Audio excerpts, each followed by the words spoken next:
नमस्कार दोस्तों, मैं आर.डी. यादव जॉब मंत्रा चैनल पर आप सभी का स्वागत करता हूं। आशा करता हूं आप सभी लोग अच्छे होंगे और अपनी तैयारी बेहतरीन तरीके से कर रहे होंगे।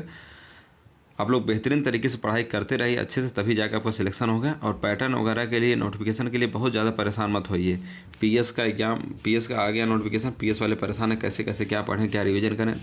जब तक नोटिफिकेशन नहीं आता आर.ओ. तब तक आप खूब पढ़ते रहिए, खूब रिविज़न करते रहिए। अभी आप पैटर्न 2021 वाला ही पढ़ते रहिए, बाकी जो ऑथेंटिक अपडेट होगा आपको बता दिया जाएगा। रिक्रूटमेंट सेल में कुछ ना कुछ रोज़ काम हो रहा है, रोज़ काम होता ही रहता है। अब ऐसा नहीं कि हम रोज़ रोज़ चीज़ें बताते रहें आप लोगों को, और बताना भी सही भी नहीं होता है और आपके काम का भी नहीं है। अभी नेक्स्ट वीक फिर से मीटिंग है, अभी मीटिंग फाइनल नहीं हो पाई। फाइनल वैकेंसी जो नोटिफिकेशन जो है, इस पर अभी काम क्या चल रहा है बता दें। जैसे प्रमोशन से कुछ सीटें भरी जाती हैं, कुछ सीटें रिक्रूटमेंट से भरी जाती हैं। जैसे ARO की बात की जाए, 70% ARO में, 30% प्रमोशन से, 70% रिक्रूटमेंट से। ठीक है, प्रमोशन किसका होता है? ग्रुप डी से होता है कंप्यूटर असिस्टेंट, कंप्यूटर असिस्टेंट से ARO। अब क्या होता है, कंप्यूटर असिस्टेंट वगैरह में सीट कम है, यहाँ पे हमेशा सीट खाली रह जाती है 30%। और जब यूनियन वाले जाते हैं उत्तर प्रदेश शासन के पास, हमारे यहाँ सीट क्रिएशन किया जाए, तो वहाँ से ये जवाब आता है अभी आपके यहाँ सीट खाली, आप सीट उसे भर नहीं पा रहे हैं और सीट मांगने चले आए हैं। अब ये चाह रहे हैं कि यहाँ प्रमोशन से 10% कर दिया जाए, रिक्रूटमेंट से जो एग्ज़ाम के थ्रू कर दिए 90% कर दिया जाए ARO। इसी तरीके से RO का भी है।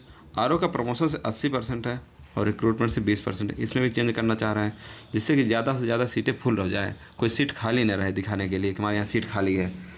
इन्हीं सब पे बातचीत चल रही है। RO में कह रहे हैं 50-50 कर दीजिए, 50 प्रमोशन से, 50 जो है रिक्रूटमेंट से।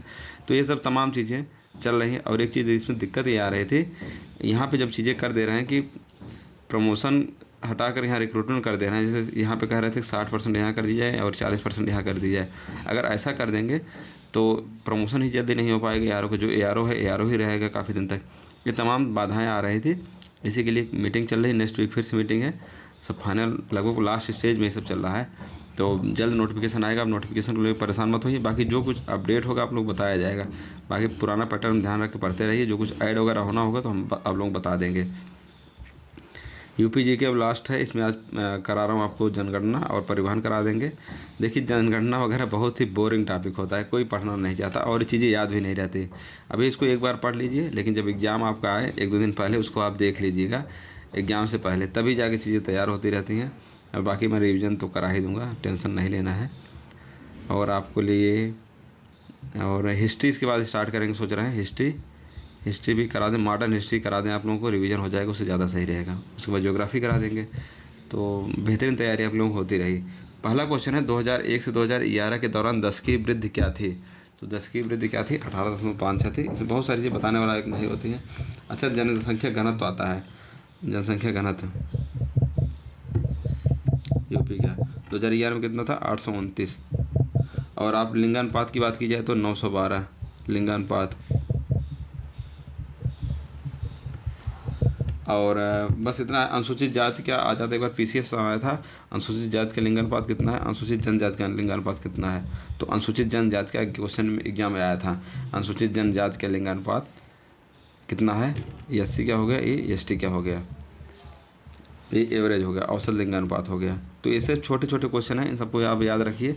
हालांकि ये सब 2-3 बार पढ़ने पे याद हो जाते हैं, कोई ऐसा टफ नहीं है। ये है कि नंबर वाला यहाँ पे खेल है, तो कभी कल गलत भी हो जाते हैं। सर्वाधिक और सबसे कम लिंगानुपात वाले ज़िले कौन से हैं? तो कौन से हैं? सर्वाधिक किसमें है? जौनपुर है, और सबसे कम गौतम बुद्ध नगर। अच्छा, गौतम बुद्ध नगर वगैरह देखिए, आप दिल्ली से सटे हुए हैं, नोएडा, ग्रेटर नोएडा सब बताते हैं, बहुत पढ़े लिखे लोग हैं, वहाँ देखिए लिंगानुपात कम है, जबकि जौनपुर में लिंगानुपात ज़्यादा है। अच्छा, सबसे अधिक जनसंख्या कहाँ पे है? सर्वाधिक सबसे अधिक जनसंख्या प्रयागराज हो गया। सबसे कम जनसंख्या कहाँ पे है? महोबा में। और सबसे अधिक जनसंख्या घनत्व की बात की जाए तो गाज़ियाबाद। सबसे कम ललितपुर। सबसे अधिक साक्षरता कहाँ है? देखिए, गौतम बुद्ध नगर साक्षरता भी सबसे अधिक है, गौतम बुद्ध नगर। ठीक है, सबसे कम साक्षरता कहाँ है? श्रावस्ती। शिशु लिंगानुपात से कोई मतलब आता नहीं एग्जाम में। और न्यूनतम जनसंख्या घनत्व वाले जिले कौन से हो गए? महोबा, चित्रकूट हो गया। जनसंख्या कम है, न्यूनतम महोबा, चित्रकूट। इतना याद रखिए, बहुत ज़्यादा याद रखने की ज़रूरत नहीं है। ये हो गया प्रयागराज, महोबा। प्रयागराज सबसे अधिक जनसंख्या, महोबा में सबसे कम। गाज़ियाबाद में जनघनत्व सबसे ज़्यादा है और ललितपुर में सबसे कम। और सबसे अधिक साक्षरता कहाँ है? गौतम बुद्ध नगर। सबसे कम कहाँ? श्रावस्ती।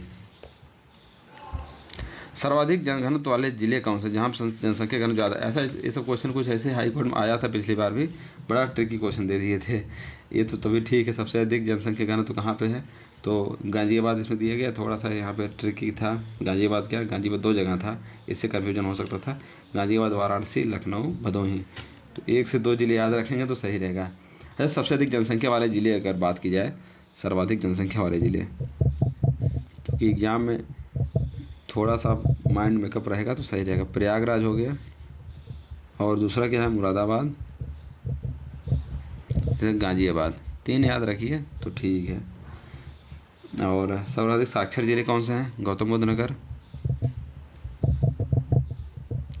कानपुर नगर, और ये 2 याद रखिए बहुत है, हमें लगता है जनघनत्व मालूम है। सर्वाधिक साक्षर जिले कौन से हैं, साक्षर, तो गौतम बुद्ध नगर यहाँ भी है, और यहाँ भी क्या है, कानपुर, गौतम बुद्ध नगर। आप लोगों को क्या बता दी, सर्वाधिक जनसंख्या बता दी आप लोगों को, प्रयागराज, मुरादाबाद। उसमें सर्वाधिक साक्षर, गौतम बुद्ध नगर, कानपुर। साक्षर लिख देते हैं, कन्फ्यूजन हो जाता है साक्षर। और आपको क्या बता दें इसके बारे में यहाँ पे, और क्या क्वेश्चन बन सकता है। 10 की वृद्धि, तो न्यूनतम जनसंख्या, न्यूनतम लिंगानुपात अगर पूछा जाए, न्यूनतम लिंगानुपात, तो गौतम बुद्ध नगर। और उसके बाद क्या है, बागपत है। तो ये सब चीज़ें हैं। अच्छा, 10 की वृद्धि, सबसे अधिक वृद्धि कहाँ हुई, गौतम बुद्ध नगर। अब देखिए यहाँ पे इतने सारे ज़िले आ जा रहे हैं ना, सर 10 की वृद्धि गौतम बुद्ध नगर हुआ, तो आपको कन्फ्यूजन हो जाएगा किसका याद करें, कौन सा छोड़ें, कौन सा याद रखें, कौन सा याद ना रखें। तो इसलिए होता है कि इसको बाद में एक बार ज़रूर देख लीजिएगा जब एग्ज़ाम के टाइम। अभी थोड़ा सा चीज़ें पढ़े रहेंगे तो उस टाइम आसान लगेगा, नहीं तो उस टाइम पहली बार पढ़ेंगे तो आपको बहुत टफ लगेगा। सर्वाधिक और सबसे कम नगरीय प्रतिशत वाले ज़िले कौन से हैं, तो सर्वाधिक कौन है, गाज़ियाबाद, सबसे कम कौन है, श्रावस्ती। परसेंटेज की बात की जाए, अच्छा ग्रामीण परसेंटेज कई बार पूछा जाता है, ग्रामीण परसेंटेज बताइए, सबसे अधिक कहाँ पे, सबसे कम कहाँ पे। सबसे अधिक कहाँ पे है, प्रयागराज, सबसे कम कहाँ पे है, गौतम बुद्ध नगर। अच्छा, 10 लाख से अधिक आबादी वाला क्वेश्चन आता है, 10 लाख से अधिक आबादी वाले नगर कौन से हैं, तो कानपुर है, लखनऊ है, गाज़ियाबाद है, कई सारे ज़िले हो गए हैं, आगरा पर 3-4 याद रखिए, इतना सफिशिएंट रहेगा।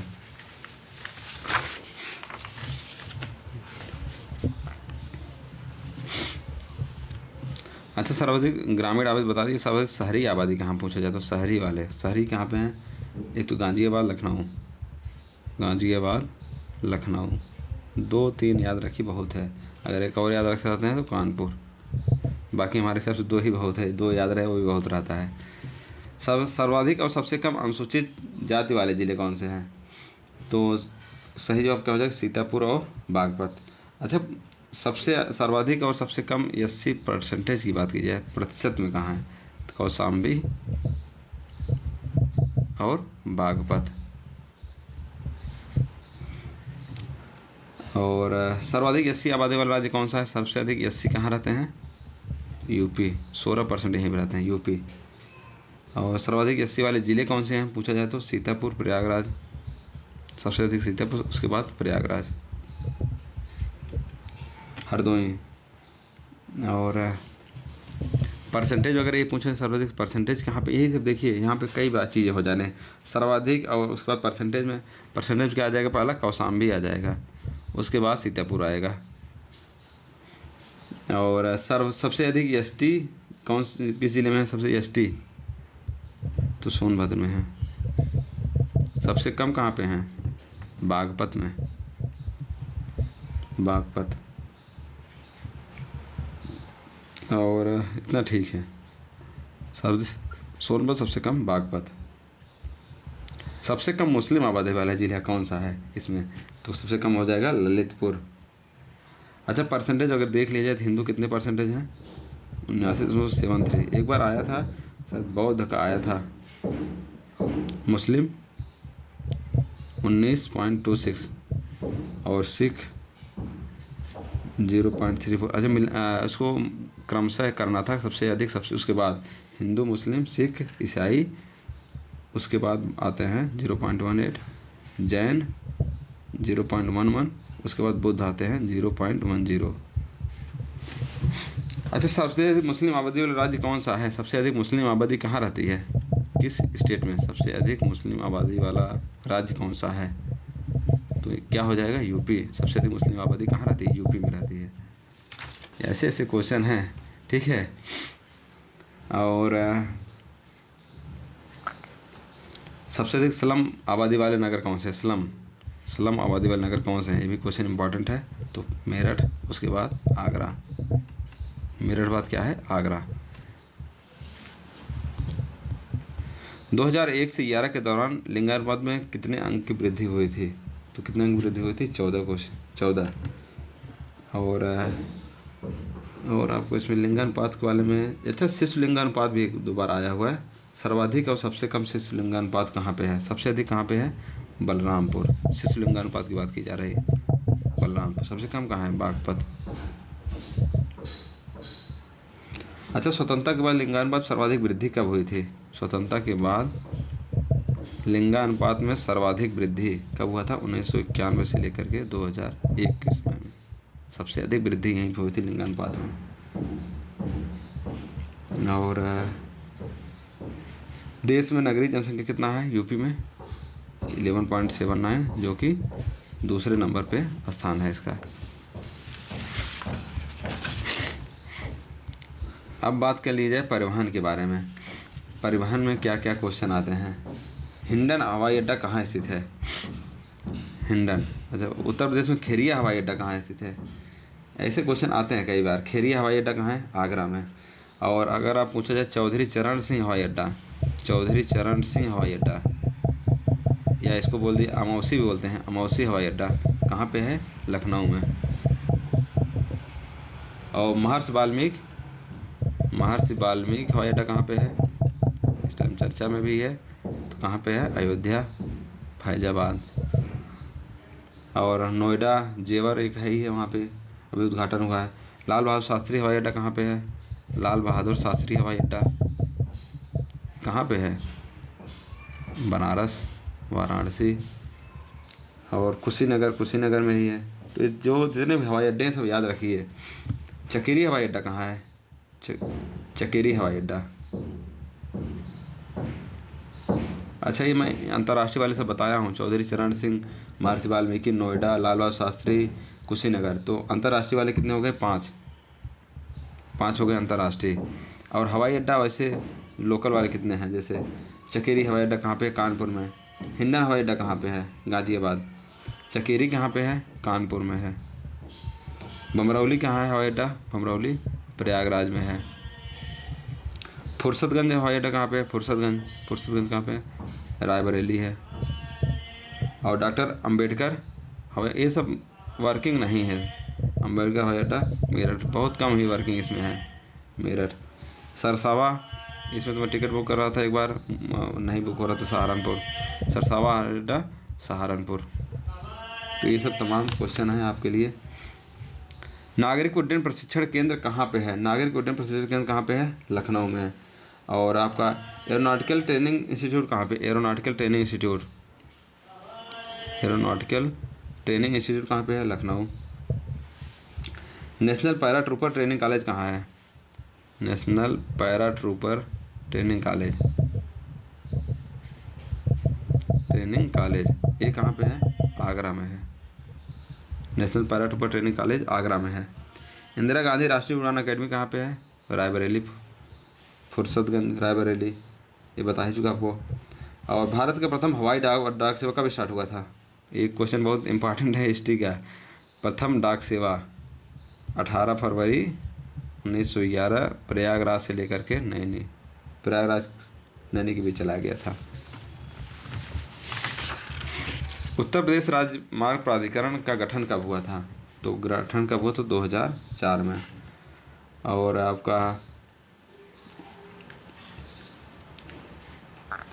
आपको क्या बता सकते हैं, मोटर वाहन एक्ट वगैरह, मोटर वाहन कराधान अधिनियम 1997, वो सब इतना इम्पोर्टेंट है नहीं।